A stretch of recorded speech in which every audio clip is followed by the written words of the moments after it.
people would have you believe that everyone should write a book. Your story is important, it will benefit you, etc., etc. Maybe your friends have even told you that you should write a book. Let me save you a lot of time, energy, and money. Not everyone should write a book.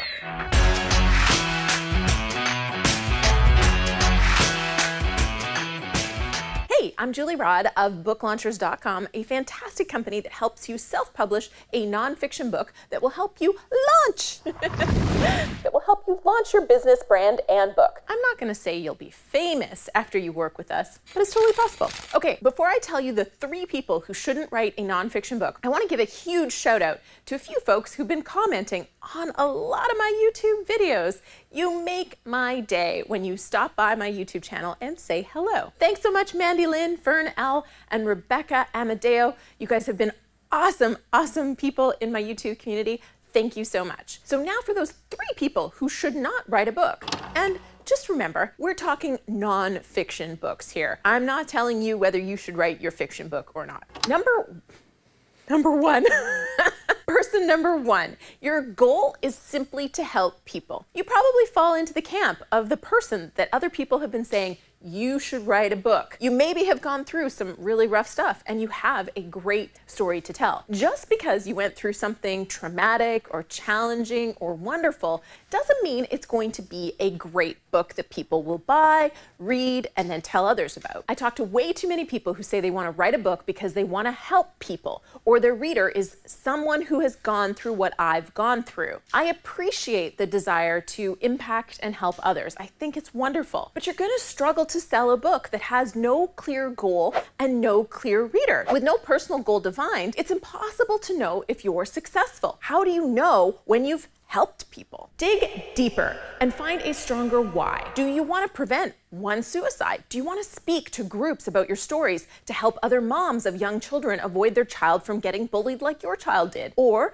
do you want to help your not-for-profit idea get funding so you can do something bigger with it? Now, with those things, we're starting to get into something with a real purpose, and we can begin to create a book around it. Chris Anderson is behind TED Talks, and he wrote a book called TED Talks, the official TED guide to public speaking. He says many of the best talks are simply based on a personal story and a simple lesson to be drawn from it. Your personal story has massive value, and you probably should write a book if people are telling you that you should, but only when you know who you were writing for and why. It's giving them a new idea, a new perspective, a new way to do something better, faster, easier than they did before.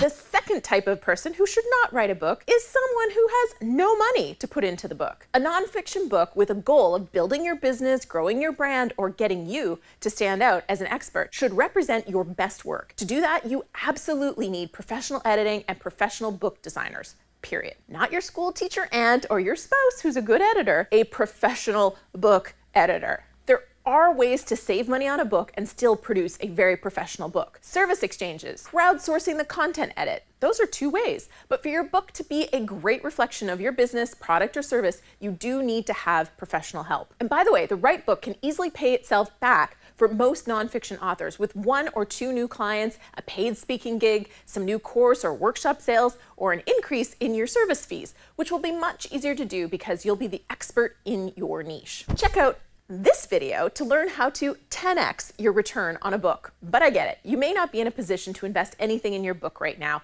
and if that is the case, you may want to wait to launch until you can put some money toward professional services. Person number 3 who should not write a book. You have nothing to say. Every once in a while, we have conversations with someone who wants to write a book who doesn't have anything to say.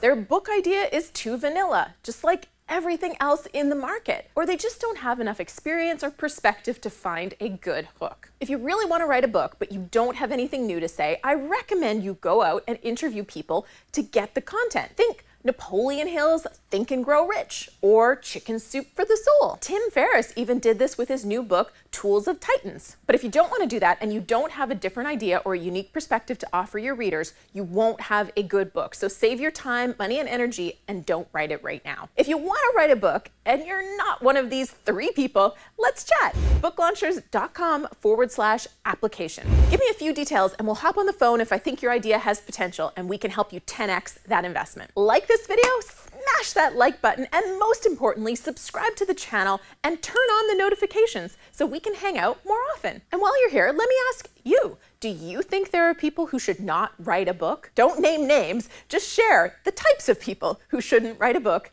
below in the comments. New videos come out every Friday, and I hang out in the comments the most right after they come out to chat with you. See you on the next video.